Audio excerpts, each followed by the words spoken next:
So I'd love to hear from you.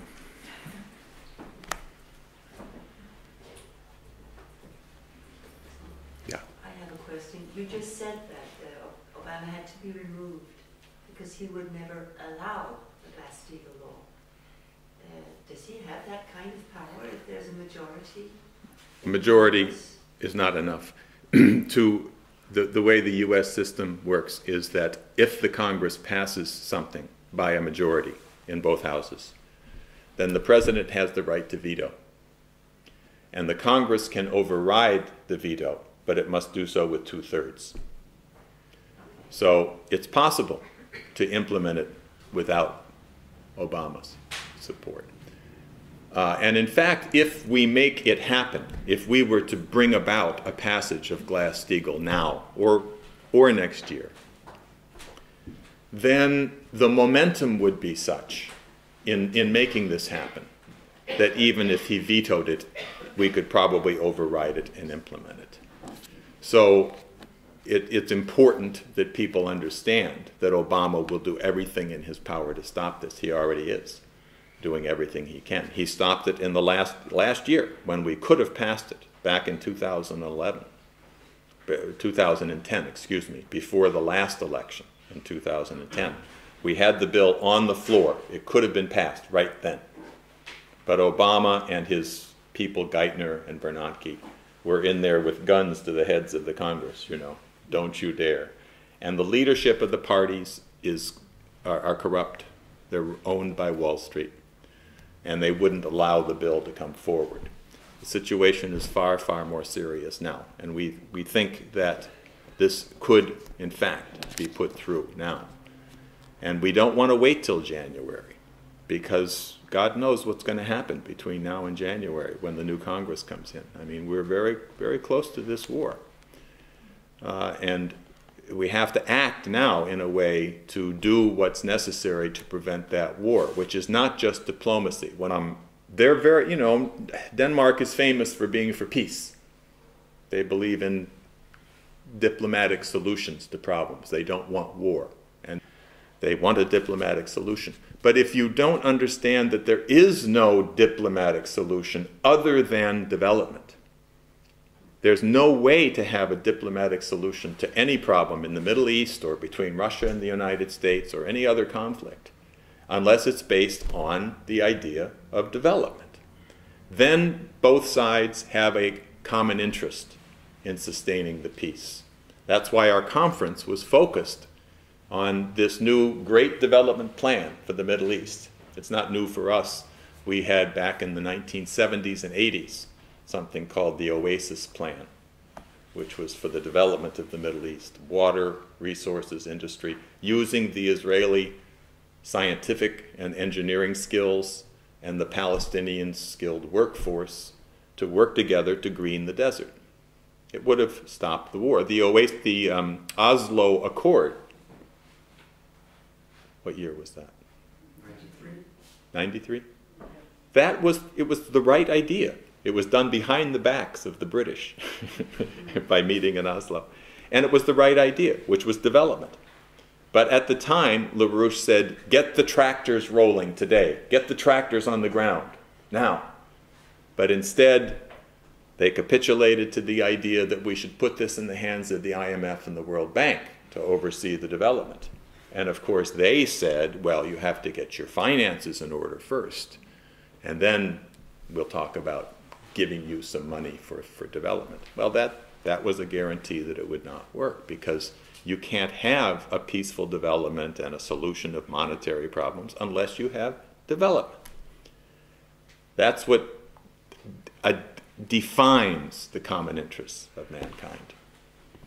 And so anyway, this is where we stand today. I think we can make this happen. It's a fight that is very live. Several of the people who got elected in this election campaigned on Glass-Steagall and are coming in with a mandate on Glass-Steagall. So this is possible. Yes, sir. I want to ask you about what is your vision about what is going to happen in Syria.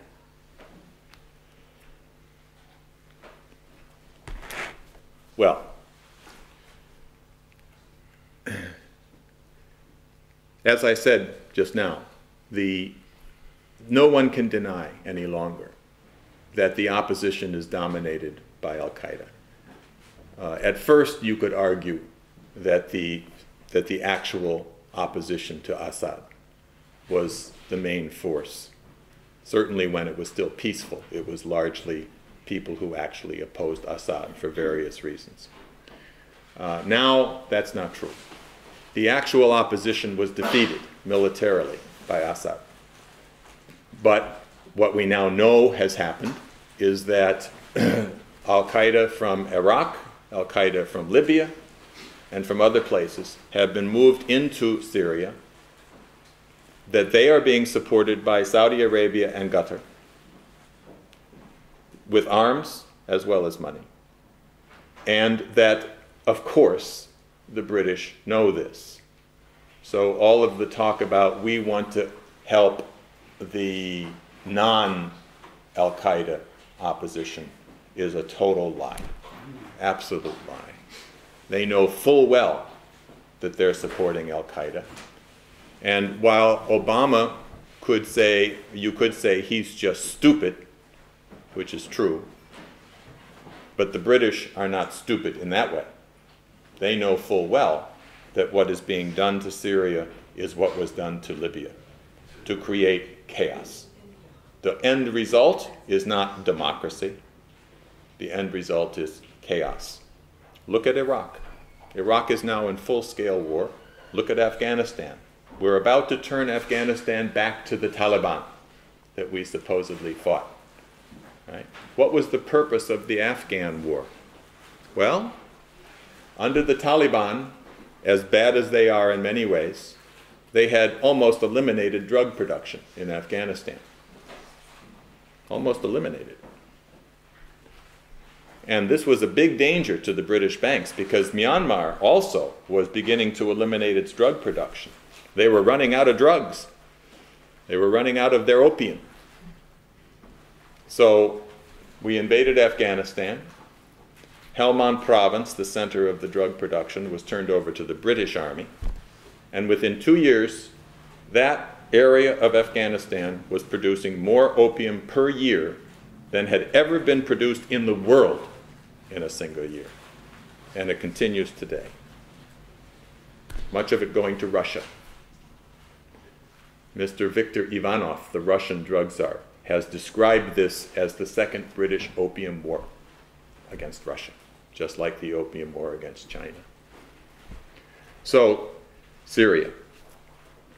You have to step back and recognize that the British plan for the Middle East, unlike our plan, is to use the Shia-Sunni conflict, which has always been there, going back many centuries, but to use that, to inflame that, to bring about the complete breakdown of the Middle East in order to prevent any kind of coming together around the kinds of ideas that we've presented with Russia and with China and others involved.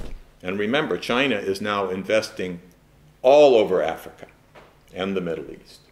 Korea is very interested in building nuclear plants and water infrastructure in the Middle East. Japan is in trouble, but they still generally believe in that. In the British eye, this must be stopped. So the British and the Saudis are a part of the British Empire. You could very well say the British-Saudi Empire. The first 9/11 was run by the British and the Saudis, who recruited this team for the purpose of creating for the new Bush administration a Reichstag fire, among other things. But Mr. LaRouche, in 2001, when Mr. Bush was inaugurated in January of 2001, he said, LaRouche, in a national broadcast, there will be a Reichstag fire in the United States, which will be used to militarize the economy, to begin wars in the Middle East, and to generally end any move towards establishing an American system economic policy under dictatorial rules. And we saw what happened on 9/11. Mr. Bush then covered up. There was a commission that investigated 9/11 of congressmen and others. One of the congressmen, a senator from Florida, was a very serious person, and when the report was released, there were 28 pages that were classified. That chapter was on Saudi Arabia. And we know now that the Saudi ambassador to the United States, Prince Bandar, was funneling money directly to the people who flew the aircraft into the World Trade Center. That they were sponsoring this terrorist act directly from the Saudi operation. He's now the head of intelligence in Saudi Arabia. He's now the head of basically running Saudi Arabia. And that 28 pages was classified. When Obama ran for president in 2008. He said to the victims of the 9/11 in New York, he said, "I will declassify those pages on Saudi Arabia." He promised. And then after he got elected, he reneged and said no. So they're still classified, which show that this is a Saudi operation. What's the result? The result is what happened in Benghazi on September 11th, 2012, because this was the same British-Saudi group that ran that attack on our embassy or our consulate and killed our ambassador. And that this is something that has to be understood. We did a very powerful report that goes through the whole history of this British-Saudi operation. Do we have that here in English? We should have brought some copies of that. Powerful report. It just reviews what we have written about this since 2001 up till today. That's the only way to understand what's happening in Syria. You know, Assad is of the Alawite sect, but that's connected to the Shia. And the opposition, especially the radical jihadists, are from Sunni sects. So this is further effort. They're trying to do the same in Jordan. You know, there's now an upheaval in Jordan against the government. The cause of the upheaval was that they had to reduce the subsidy for energy, for oil, and for electricity. So they raised the prices. Why? Because the Saudis cut their shipments of oil to Jordan, right? Justifying the stirring up of a Sunni opposition to the Jordan king.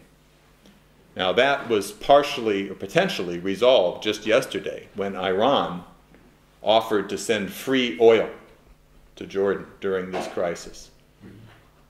Interesting. We're not sure what will happen, if they'll accept it or not. You know, this is a very dangerous time, but this is what's undermining the situation. So it depends on our winning this overall fight to prevent that war. In the meantime, we just have to use those who understand this, like our military and like the Russians, to make as clear as possible that we cannot allow this war.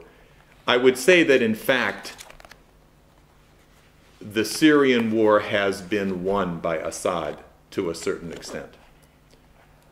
That doesn't mean they won't go to war in Syria from the West. You know that Germany is sending Patriot missiles to the border, right? And AWACS. The Russians recognize what that is on the one, and so does our military, by the way. General Dempsey, the head of our Joint Chiefs, said, a no-fly zone is an act of war. If you try to use those Patriots or any other reason to deny the Syrian right to fly in that area, you are committing an act of war. And the Russians know full well that the Patriots are meant to provoke a war, but they're also meant to further surround Russia with American missiles. So that's where it stands. I think the greatest danger right now is that Bibi Netanyahu will attack Iran. I think that's the greatest danger. And this announcement yesterday from the US threatening Iran with March as a deadline, That's very dangerous. Yes, sir. You talk about the English Empire, British Empire. Could you explain that more? As I know, the British Empire was finished after the Second World War, and the United States imperialism took over. And after the Suez Crisis in 1956, the U.S. Eisenhower president told the British, now it's us who have the power. But now you say that this is the British Empire who are the really power in the world. Right. It's not the British. It's not the British nation. It's not the British people, and it's not even the British government. Although most people in the British government are allied to the empire, just as most people now in the American government, in both the Bush administration and the Obama administration, are allied to the British Empire. No, the empire is the financial empire. When it was centered in Venice, it was still the global financial empire, committed to the principles we've discussed. It rests not in the government, but in the City of London and the financial institutions, which are not only in London, of course. They're also in Wall Street, but also in Germany, and I'm sure here in Denmark too. I don't know the situation. The empire is a global empire of royalty, the British Queen, for sure, who still believes that there's too many people in the world, that we should have maybe 1 or 2 billion at most. And war is not very pleasant, but it would go a long way to solving that problem, especially a nuclear war. This is the empire. So the problem in the United States is that Roosevelt, who told Winston Churchill to his face during the war, he said, we are not fighting this war to protect the British Empire. And Winston Churchill, very red in the face, I'm sure, said, over my dead body will you take away the British Empire. You know. So Roosevelt wasn't going to allow that. He saw the empire. When he went to the meetings, he stopped in Africa. He stopped in Liberia, I think, before he went on to the Tehran conference. But he saw what the French and the British had done to their countries in Africa. He said, this is intolerable. We're going to use American system methods to build these countries. We will not allow the return of the European imperial powers to their colonies in Asia or Africa. But he died. He died too soon. And Truman was a puppet. Truman even allowed the British and the French and the Dutch to use American ships to return their troops to Indonesia and Vietnam and so forth. Eisenhower, in fact, was a patriot. And in 1955, I thought it was, wasn't it? Suez? Was it 56? 56? When he stood up, that was a great shock to the British. And they knew that this was a real problem, that Eisenhower was an American patriot, and swore that they wouldn't allow it to happen again. And they were not happy when Kennedy was elected and began to do what he did. They had hopes that Kennedy would be like his father, who was more of an Anglophile and a Nazi supporter, actually. But Kennedy wasn't, and that's a long and very, very interesting story. But they killed him. That's the point. They killed him.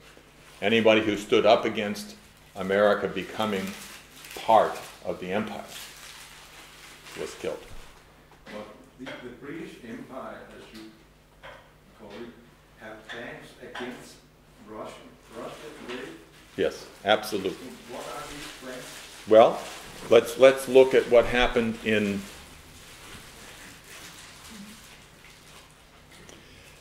I think I might have the year wrong. 2007.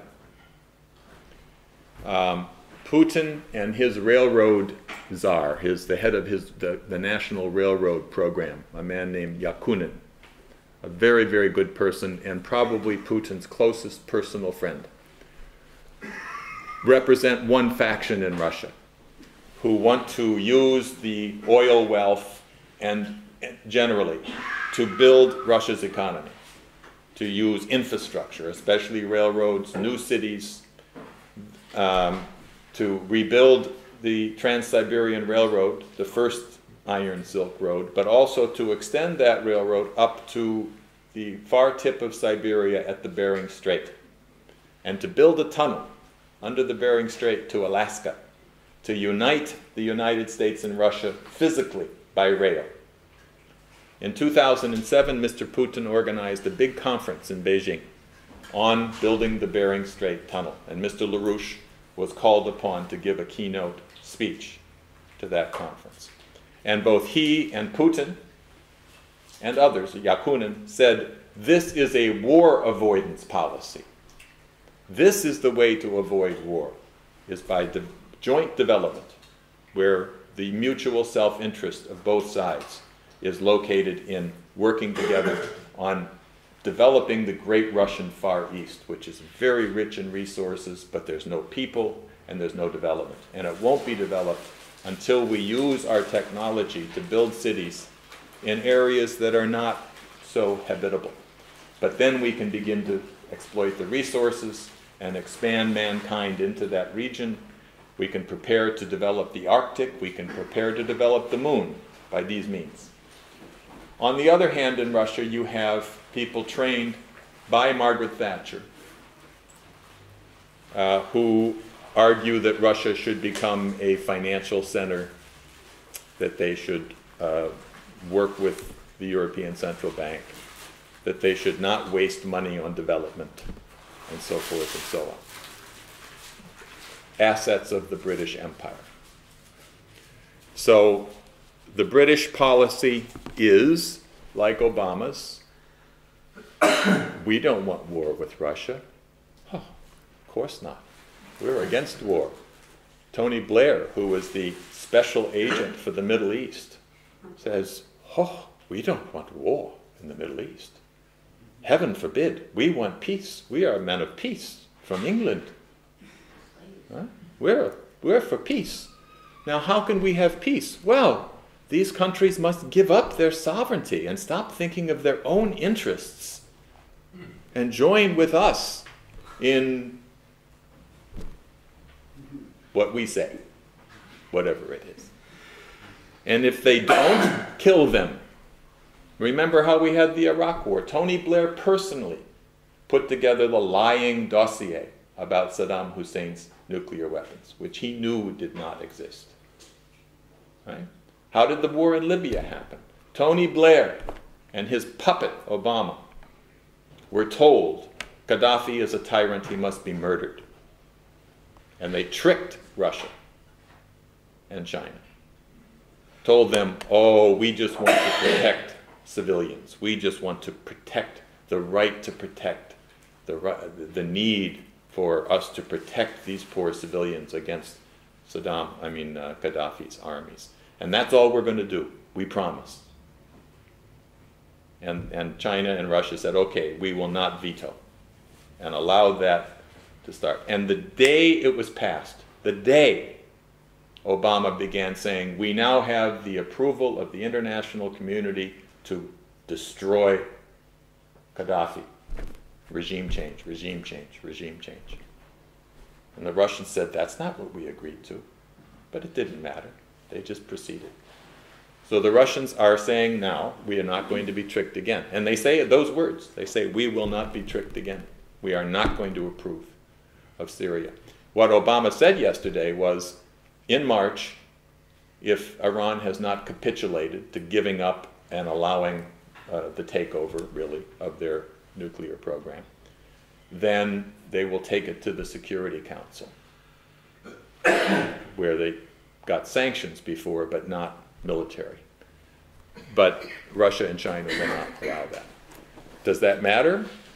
Not really, because Susan Rice, the U.S. ambassador to the United Nations, who is the champion of regime change, has already said, if Russia and China do not allow us to use military power in Syria, then we will go outside the United Nations. They don't care about international law. They don't care about our Constitution. The war in Libya, by the way, in terms of impeaching Obama, the war in Libya was launched without even asking the Congress to consider, which our Constitution says clearly war can only be declared by Congress.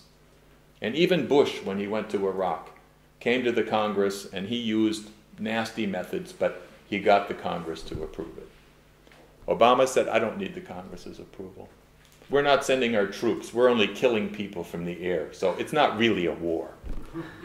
So I don't need approval. This is impeachable. And Susan Rice says, we'll go outside the United Nations. Who cares about the United Nations? Who cares about the Congress? Our Constitution means nothing. International law means nothing. This is an empire. We can do what we wish.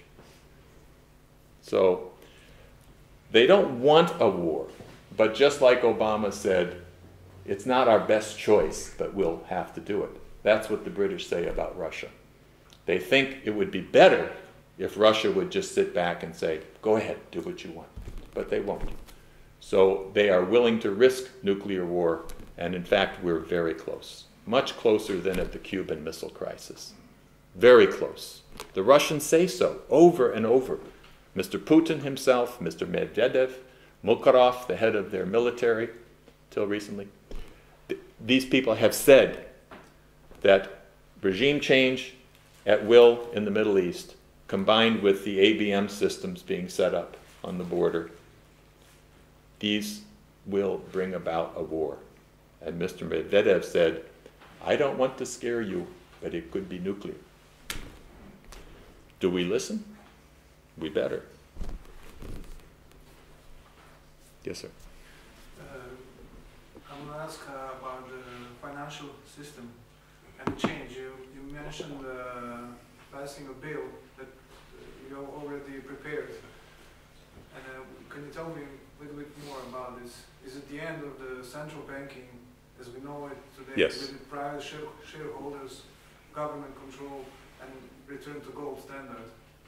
Gold standard, not necessarily, but it's one consideration. The main thing is who controls credit.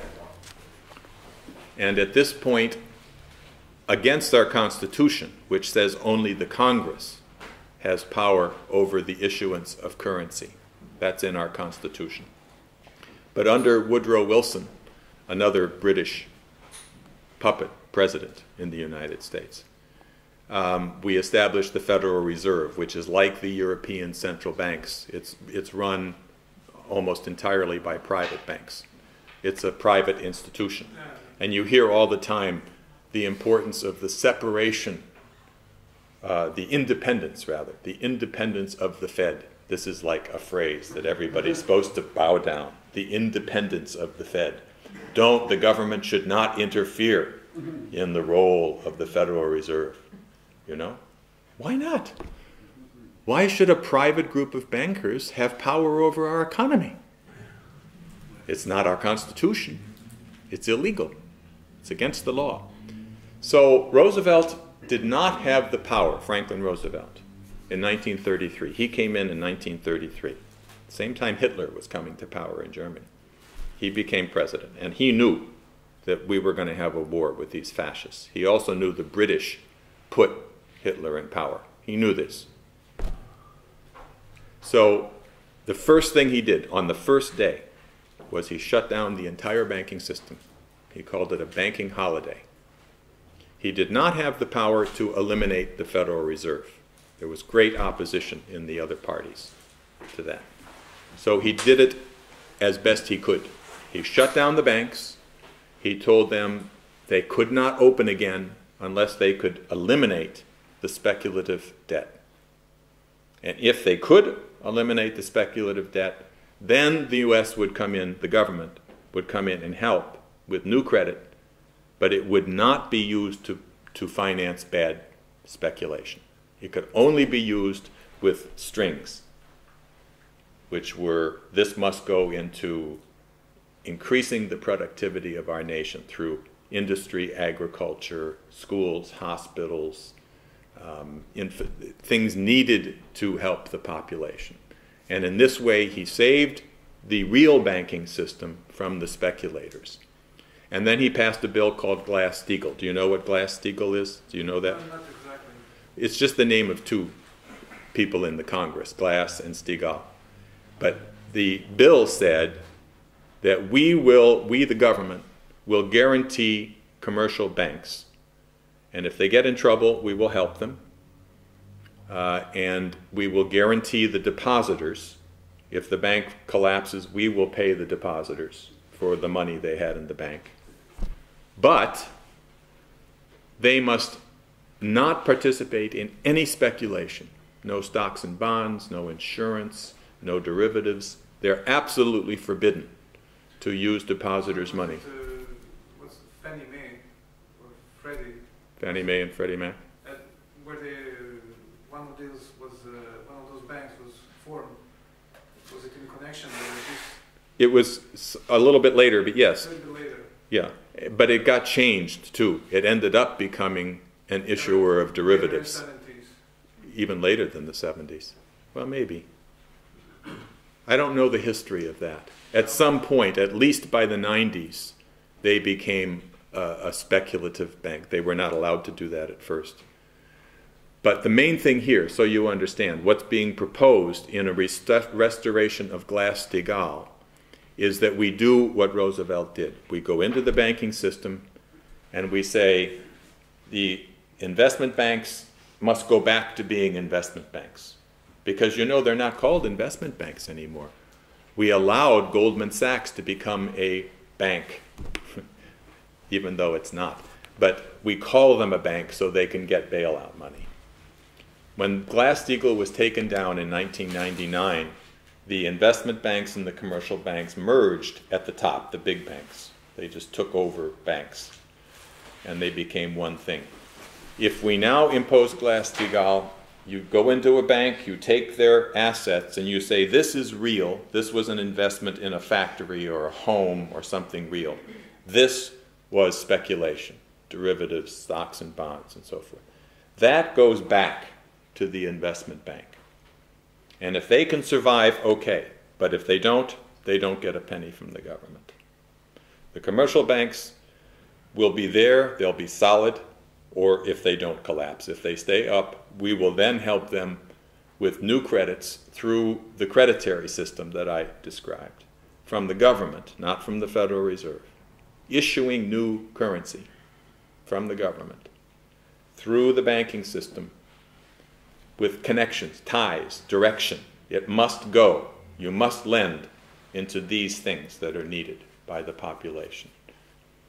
If you don't have the creditary system, Glass-Steagall will not be enough because there won't be any credit. Once we clean out this junk, there will not be enough credit to start the economy. We must implement the creditary system as it was understood by our founding fathers. So it means like going back to something like greenbacks during Lincoln. The greenbacks was the same idea, exactly. It's the same, but it was backed by gold. It's a gold standard. The greenbacks were not backed by gold, as I understand it. No. But I'm not real sure.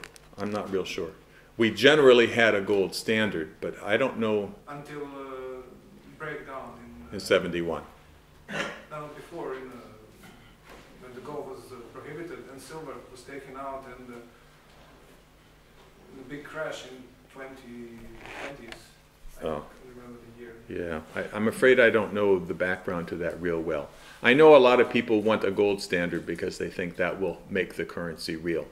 Even the gold standard, which is not wrong, I'm not arguing against it, but what value is there in gold?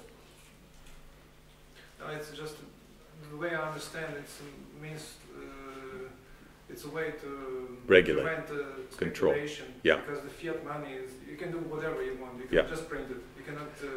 Yes, but even gold as a standard ultimately is only helps because it has to be based on a country's policy of constantly increasing the productivity of your nation.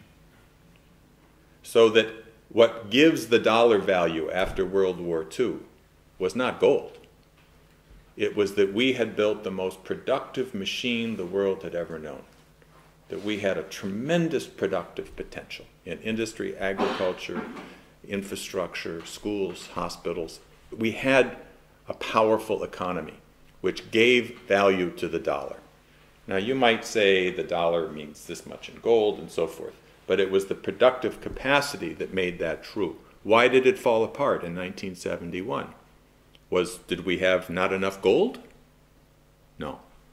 It's that we stopped investing in the constantly expanding development that was required, and that the British were manipulating things. That's a complex story, but it's important because Mr. LaRouche first became famous in his first big, well, not his first, but a major forecast, which he made in the late 60s. I don't remember when he first made it, but he warned that the idea that the dollar was absolutely unbreakable was false, that our economy was going in a direction where the dollar would fall, that the gold standard would be broken, and that there would be a hyperinflationary and dictatorial policy that followed. And nobody believed him. Nobody. And then in August 15th, 1971, when Nixon announced the end of the gold standard and implemented what was called Phase 1, 2, and 3, which were just fascist economic policies, everybody turned around and said, just like they say to Tom, you know, I said, my God, you were right. Nobody else was right.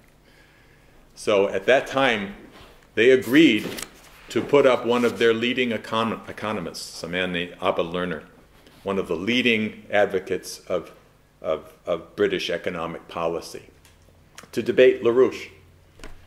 And it's a very, very famous debate because LaRouche basically said, very shortened version, but he said, Mr. Abba Lerner, the policies that you and your associates are promoting are the policies of Nazi Germany, the policies of the finance minister for Hitler, Jean Marchand. And if you follow these policies, it will lead to a global depression and war. And Abba Lerner at one point said, if we had followed Jean Marchand's policies, we wouldn't have needed Hitler. And everybody in the audience went. And never again would they put anybody up to debate LaRouche. The word went out. Never appear with LaRouche. And never again would anybody from that British economist circle debate LaRouche. Because that's the point. This is based on physical economic policies, no matter how you talk about gold and so forth. It's physical economic issues which are the core to the economy, not money. Money has no value. Money is worthless. People think money has value. It has no, it's a piece of paper. Or it's gold, but even gold has no value, not really. You can use it for jewelry and you can use it in industry. That's some value. But as a reserve for currency, no. No. Money has no value. It's productive labor and creative ideas that have value. That's where value comes from. That's what was wrong with Marx. He never understood that. He understood it was industry and so forth. But he never understood that it's ideas. It's the discovery of new principles of the universe that can be then turned into machines to enhance production. That's value, not money. So you have to work out some systems for money. Money has its use, you know, it's important for exchanging goods and things. But the value of money has to come from real value in the economy. And that means it comes from the constantly increasing productivity of labor.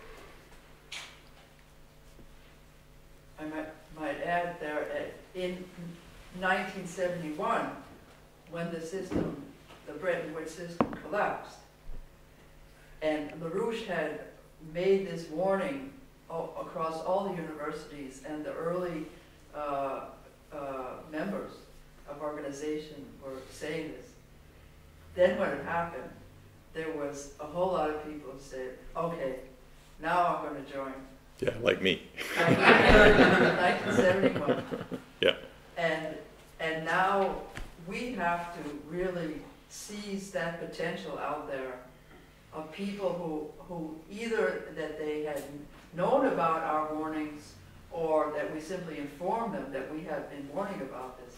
But we have to seize that recruitment potential to get many more people involved in organizing for the solution together with our campaign. Because we have been warning this, we have the ideas that can fix it, and we just have to get more people doing many more things so that we can make this shift, and as Helga called it, this paradigm shift to a whole new perspective. And especially leaders. I mean, we have to recruit more people to do what we do. But the focus here is that we have to create leadership from the existing leadership where people finally can break through their cowardice and their corruption, but also create new leaders, people who are capable of taking leadership over nations and collaborating internationally to achieve this fight. Yes? I have a question. It's about, you're talking about recruiting leaders, which is natural, I mean, in order to steer up the solution together. But the fear, Roosevelt talked about the fear, that the thing that we have to fear the most is fear in itself.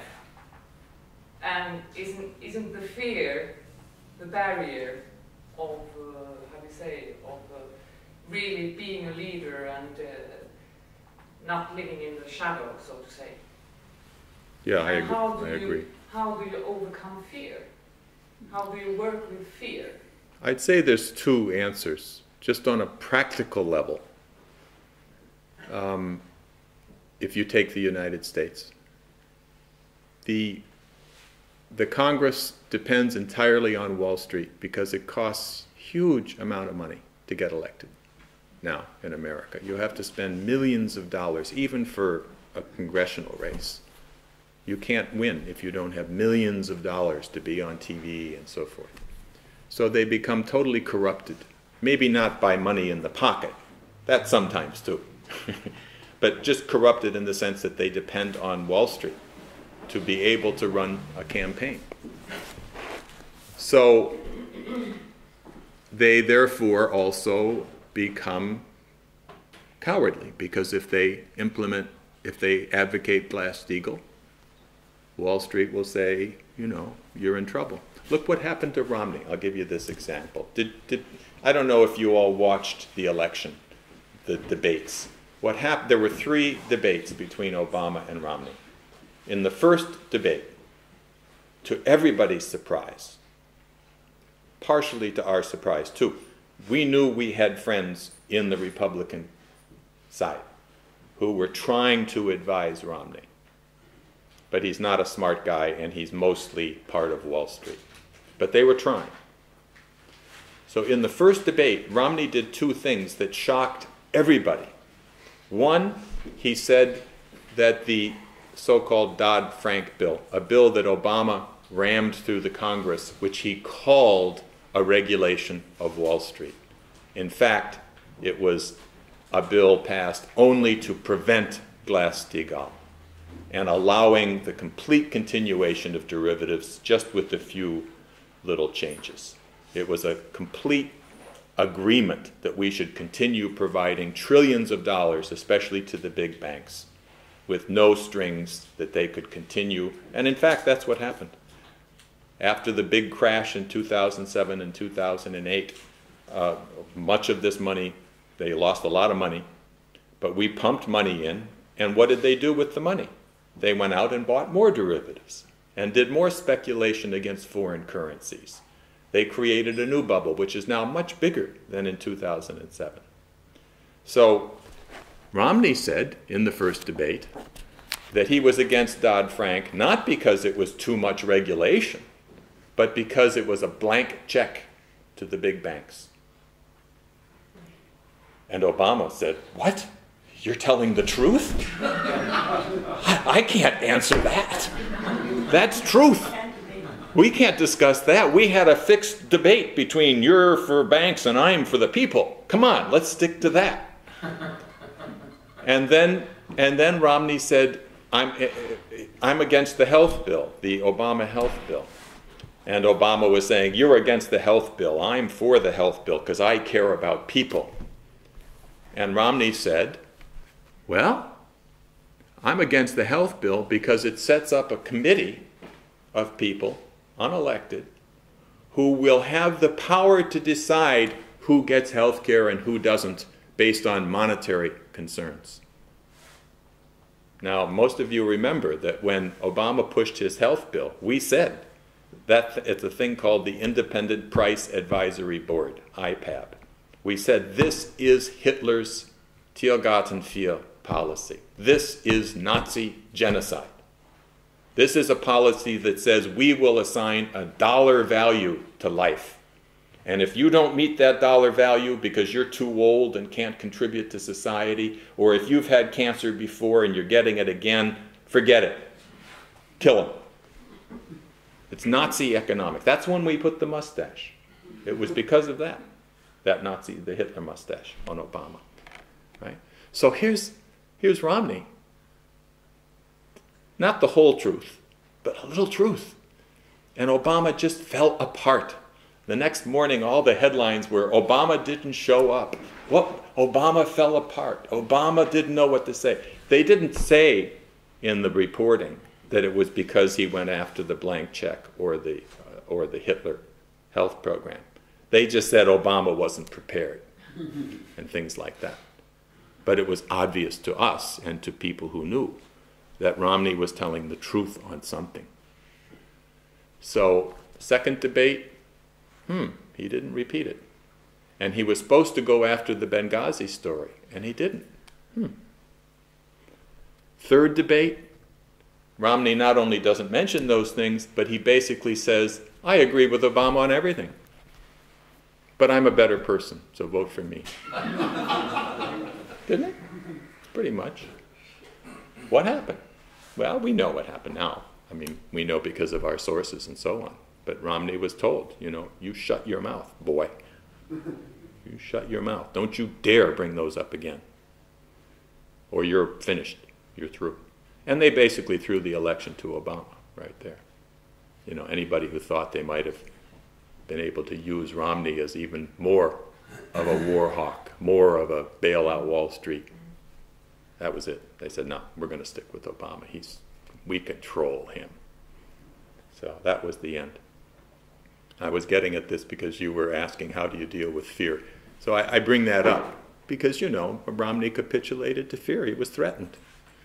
And on the one side, you have to create enough fire in the population that your congressman is more afraid of his constituents who are ready to, if he doesn't stop this collapse. And now that we have whole areas of the country, I grew up in Cleveland, Ohio, steel mills, machine tools, big industrial section on Lake Erie. I grew up working in the steel mills in the summer. This was a great city. I mean, it was a dirty, but it was a great city. And Detroit, same thing, Now, boy, you go to these cities now, it's just mile after mile after mile of shut down factories, unemployed people, foreclosed homes. It's it's destitute. It's a dark age sweeping through, especially the industrial part of the country. So people have to be organized. That's our job, and we're small. But when the crisis hits like it is now, people begin looking around to see who was telling the truth when everybody else was lying. And they find us. I think we're the only thing there is. Nobody else is addressing these questions. So on that sense, you have to basically create more fear in the congressman of his constituents than he does of Wall Street. Because they live on fear, They're not creative people usually. On the other hand, the second issue, really, how do you deal with fear amongst people whom you're calling on to be part of a fight to save civilization? And that's when you really have to start thinking about great culture. We were talking last night about Schiller's On the Sublime, an essay that he wrote about the concept of the sublime.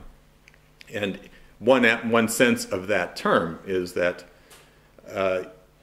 especially in times of crisis like this, when you're faced with choosing whether you should do what's necessary for the future of civilization, where if you don't do it, you might be risking it.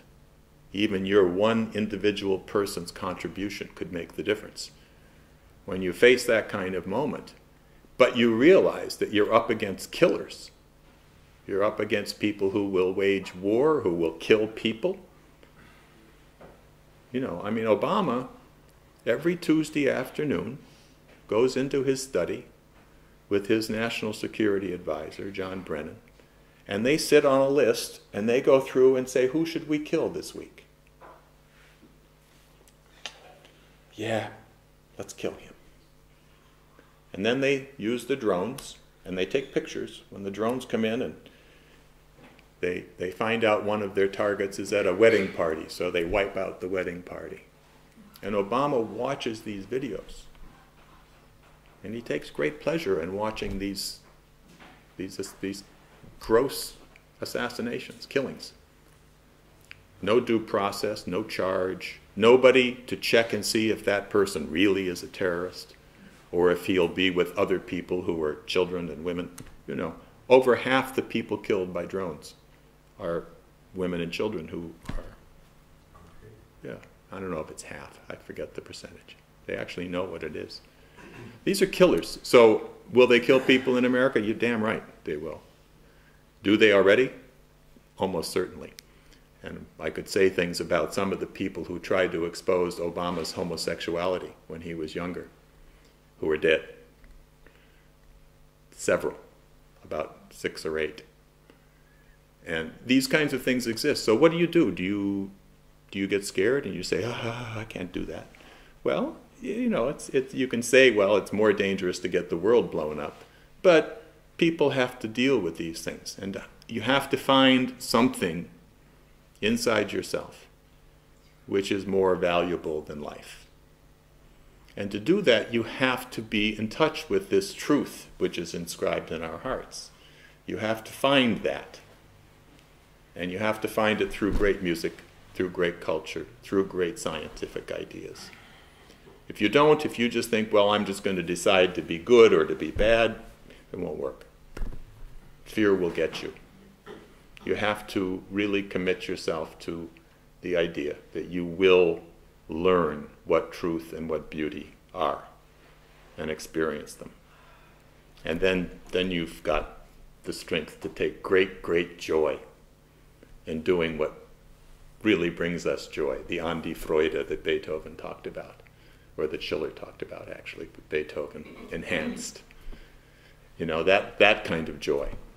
And then nothing can defeat you. Then you're not afraid of going to prison for 77 years or being killed, you know. It's not a problem. I have a question. We are talking about Glass-Steagall that's being introduced. And we're talking about Roosevelt, who originally made it happen. And we're talking about that there's allegedly a movement in the United States now for Glass-Steagall. And I was thinking about the American citizen as such. Do they realize the history of the great Americans, such as Roosevelt, as Lincoln, as Alexander Hamilton? What about the credit system that Hamilton created? Does the American citizen think that it's some kind of quaint, old-fashioned thing that is ridiculous? Or I had the great pleasure of reading, was it Graham Lowry, his name was? The first volume, where he goes very much in depth with the creation of the United States and the history that went before. And And I do some translation work, which is sort of slow, which makes you think about what it is you're actually reading. For our movement. What? You do translation work for our movement. Yes, yes, yes. I translate Berlin and Helker, yeah. And what was I saying? Yeah, and sometimes when I do that and I read these things, I think, oh my God, and I don't mean to be rude, but have the Americans forgot that they are precisely that, Americans? Absolutely. I mean, There's no question. You're talk exactly about right. Overcoming your fear. What about what the Americans The population's did in the been- Second World War? What about when they did in the what do you call it, the Liberation War, when they decided to go up against the British? Yeah. It's like the Americans no longer know what it is to be an American. Yeah, I think I you're mean, right. how could they possibly discuss these things and not understand the right way to go? It's Because like they don't know who they are. It's like the idea of the creditary system that you mentioned. Nobody even knows it exists. They think that the American Revolution and the founding principles were based on Adam Smith, when in fact it was a war against Adam Smith Yeah. and his immoral, swinish attitude that people should just follow their gross sense perceptions, that they should satisfy their sense gratifications. That was Adam Smith's concept. I mean, we also talked today about this new paradigm shift, and I was thinking that the American War of Liberation, the freedom fight, that was one paradigm shift in the world that was earth-shattering. Yeah. I mean, that's actually the first time on the planet that such a thing ever happened. But the average American today doesn't know. No, because they accept the other side, which was brought up here, which was that America was just founding another empire, maybe different from the old empire, but especially after the collapse of the British Empire, we just became the British Empire or an American empire and so forth. No, the population is so dumbed down in America. Our school system is so degraded that people don't know any of these things. They don't know anything about World War II. I'm always struck by the fact that LaRouche, who seems to know everything, who, you know, when you bring up some strange subject you figure he knows nothing about, he'll go on for an hour about what it means. But when he was beginning his movement, and some of us were just coming around, at first, the first thing I read by LaRouche was called Socialism or Fascism. And it was profound. You can read it today and see that it had the same grain of intellectual strength that LaRouche does today. But he was viewing the world as a battle between degenerate capital concepts and fascism as opposed to a socialist approach. And he was always a critic of Marx, but he thought that there was some other form of socialism. And it really was not until the late 1976. mid-70s, that people began really studying American history, because none of us knew American history. Graham, who wrote that book that you read, it was one of the key people who introduced these ideas into our organization. Fantastic. And I mean, the book wasn't until quite a bit later. That was published in the 90s, I think, maybe the 80s. But anyway, his work and a few others who simply began, I began studying American history. I didn't know it before then. Because you don't learn it in school. You learn garbage. You learn lies. You learn British views of American history, really. So we began to discover the American system. And Lynn, I think at one point said or wrote, he said he was quite amazed when he began himself. He himself had not studied American history, he hadn't really read Hamilton. He probably read the Federalist Papers when he was a kid. But he hadn't really studied these ideas. We didn't know about Henry Carey, the man I talked about who was Lincoln's economist. I don't think he even knew who he was, because it's not in our history books. So when he began to study this whole school, from John Quincy Adams,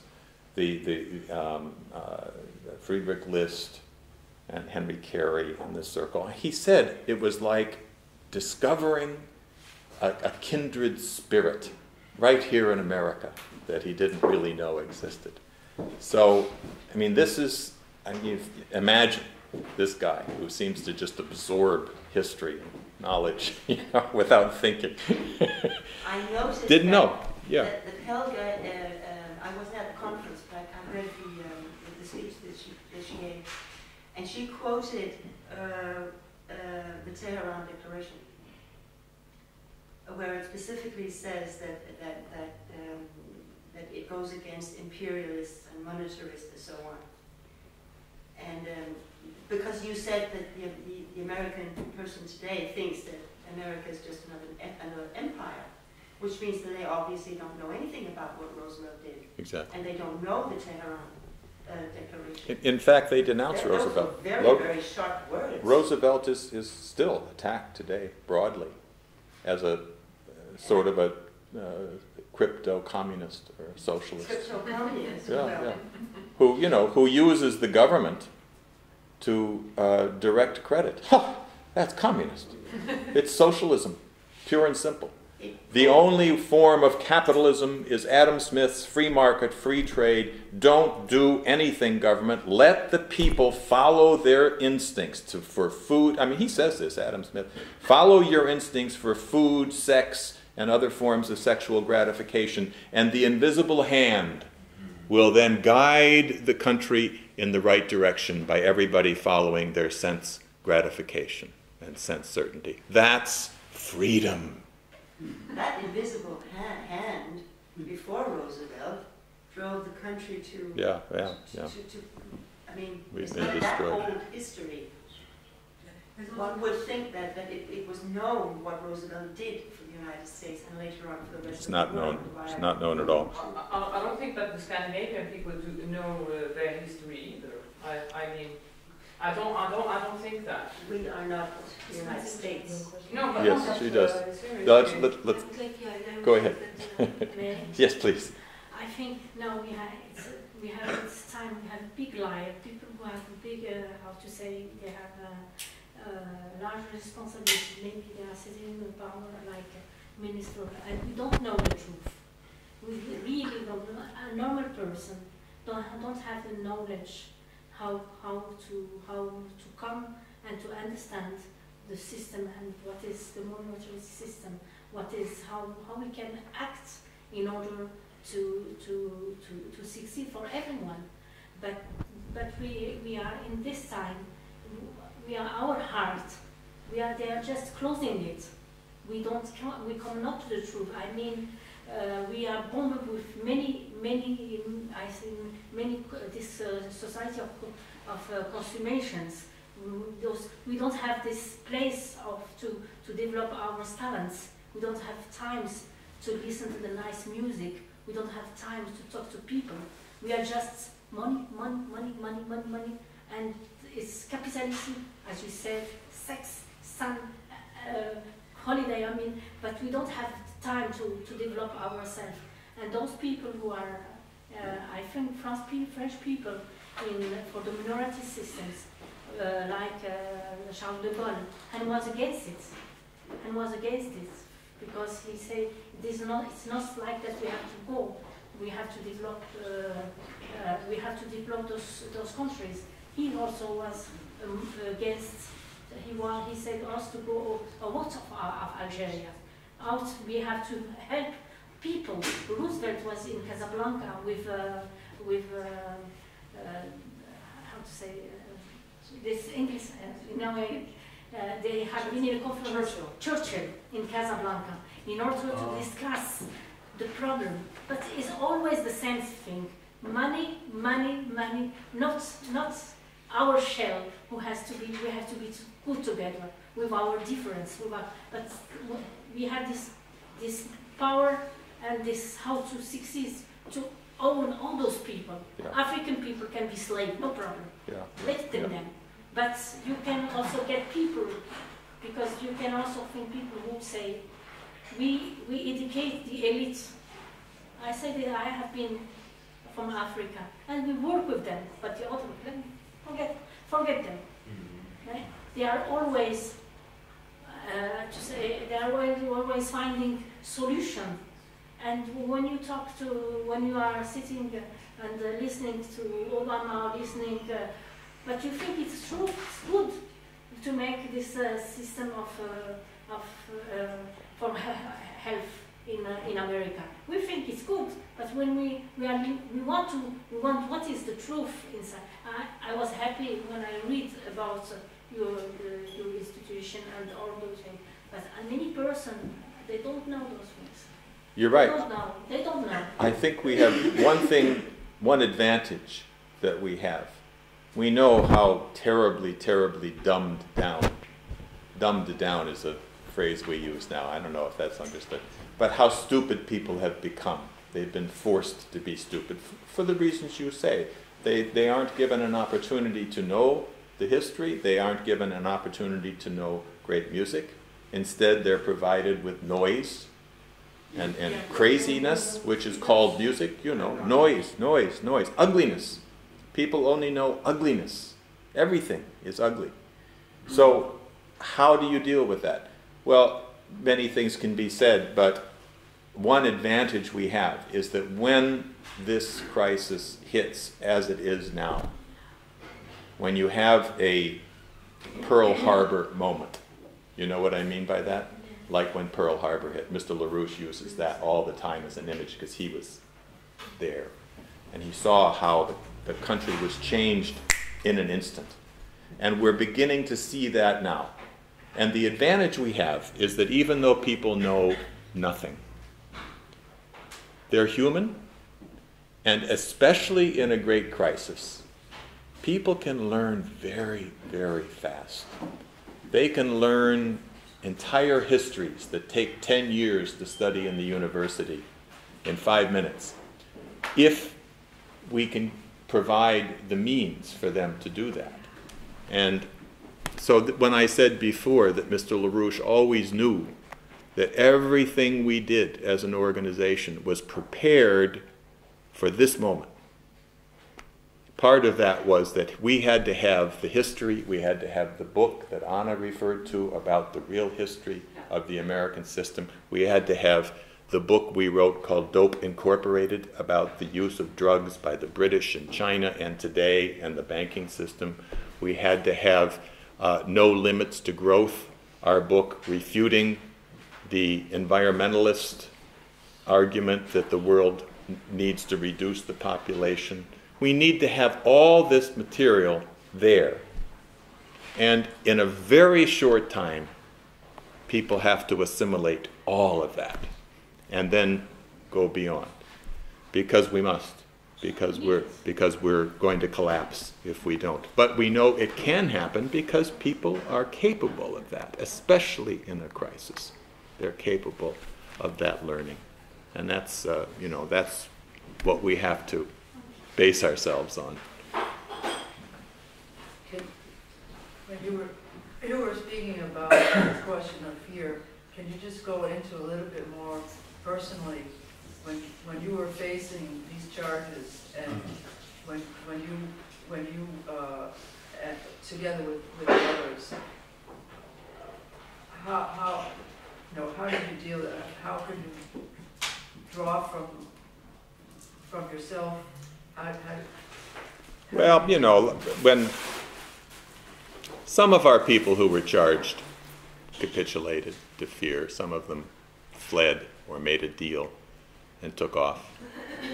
And when I was offered a deal, when I was sent before the second trial, where they were trying so hard to scare me into making a deal, that my lawyer, who turned out to be working with the prosecution, told me I should waive my right to a jury, which is the fundamental right of Americans, to a jury trial. That's a fundamental right that cannot be taken away from anyone. And my lawyer said, this is a very bad court. They give you huge sentences. If you have a jury and they convict you, you're going to go to jail for 90 years. And you should waive your right to a jury trial and trust the judge. Well, we knew who the judge was. He was allied with the Anti-Defamation League and people who had attacked LaRouche for many, many years. So I said, okay, I'll check around and see what my associates think. So I checked around and I asked my co-defendants, I asked Lynn and others. And some of them were scared. My wife was scared. My wife tried to convince me that I should take, not admit that I was guilty, but that I should waive my right to a jury trial. And many other people. But most people said, no, stick to your principles, fight this thing. Maybe you can win, but if you can't, you'll be a human being. You won't have compromised.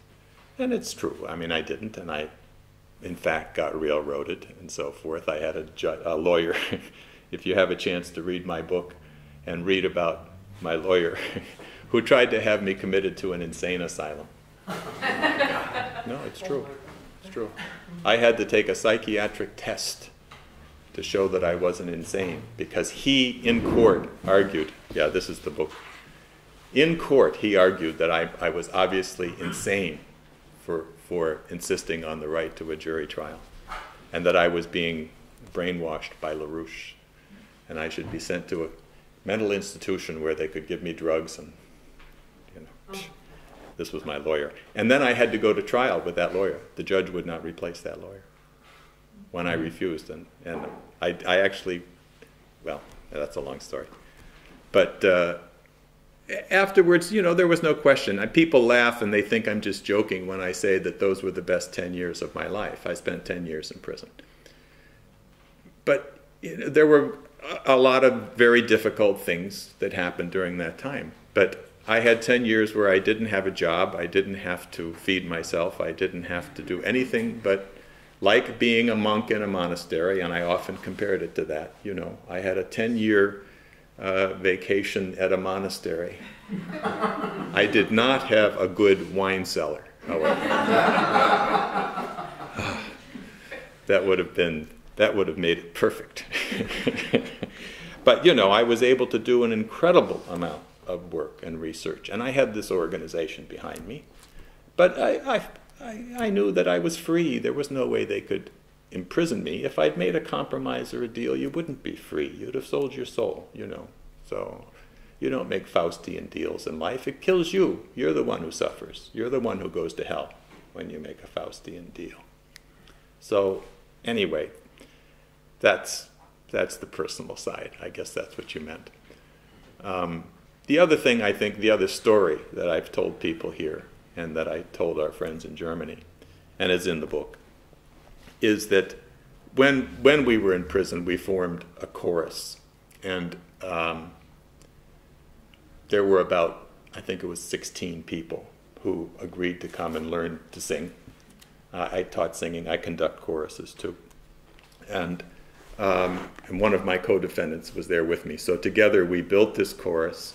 We sang only great music. We sang Bach chorales, the Wachet auf from the 140. And we sang some Verdi pieces from La Forza del Destino, and we sang Ave Verum Corpus by Mozart. And people were amazed, these people who never knew anything beautiful. There was one person in there who had sung in his church and who knew something about good music. The rest had never heard classical music and only heard noise and junk. And they were increasingly getting excited. And then I taught them the Prisoner's Chorus from the Beethoven Fidelio, the opera Fidelio, which we sang at this conference in Berlin just now. Everybody here was, not everybody, but most of the people who went were singing in that incredible piece. And it's about prisoners. It's about Fidelios, the opera Fidelio, where a man is imprisoned unjustly by a tyrant, and his wife dresses herself as a boy and gets a job working for the jailer. And her plot is to figure out whether her husband is there. She thinks he is, and to free him. At one point, she convinces the jailer to let all the prisoners come out to get in the sun for one moment, just for one moment. Let them breathe the fresh air. And he agrees. And so she's watching to see if her husband is there. So that's the story. But the chorus sings this wonderful, wonderful piece called O welche Lust, about finally breathing the air and for one moment feeling free. O Freiheit, O Freiheit. And it's a beautiful piece of music. And when we taught that and sang that piece, and several of the prisoners said when we sang it, he said, can we dress up like real prisoners? Which I thought was really funny. But when we sang that afterwards, it was so beautiful. And afterwards, every single one in the chorus came up to me privately. Not by plan, but just every one of them was moved to come to me privately, and they wanted to be private, to say, I never knew there was anything like this. I never knew such beauty, and that I could participate. It was very moving. I get shaken up when I think about it. But this is the point. Excuse me.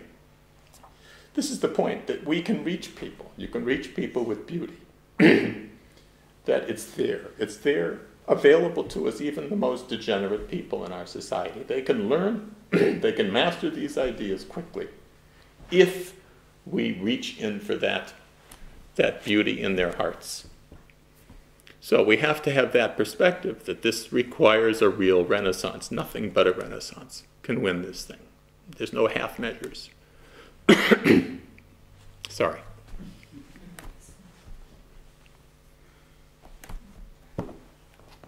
Maybe we should end it at that.